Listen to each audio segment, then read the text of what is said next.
I'm Mary, and this is Let's Bake and Cook Stuff. Today I'm going to show you how to make this delicious drink.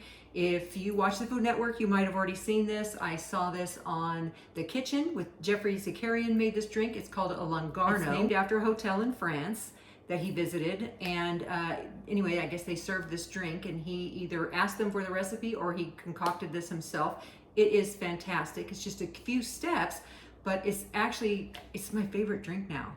So let's get started. I have 2 lemons. I cut them up. I'm going to put them in the blender. 3/4 of a cup of water. This is cold water. And 1/2 cup of granulated sugar. Blend it up.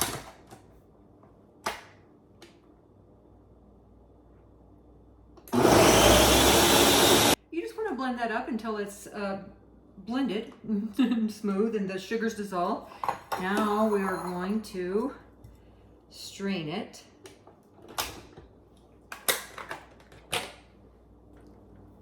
I'm just going to help it along and move some of that pulp out of the way so we can get some of that delicious juice. This is my favorite drink, you guys. I hope you try it. It's really good.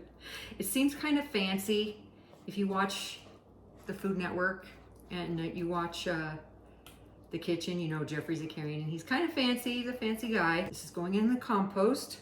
Okay, you can just pour this into a measuring cup. I'm going to put it in this cute little pitcher, so if you're serving it with guests, it would be kind of fun, but unnecessary. Okay, in the recipe it says to put this drink in an all-purpose wine glass.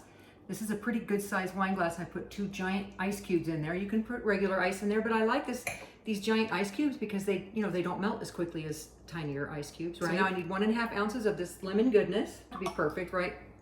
And this is the alcohol that's going to go in here and make it delicious. I didn't see this in any of my grocery stores, but we had to go to Bevmo to get it.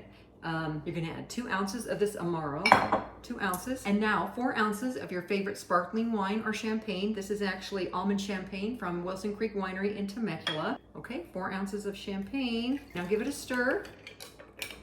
And I love these big ice cubes. On the show and in the recipe, it says to use a lemon twist. Okay, you can do that too, and I have done that, but I just want to put a lemon wedge in there. I'm going to squeeze it, make it a little more lemony. Cheers.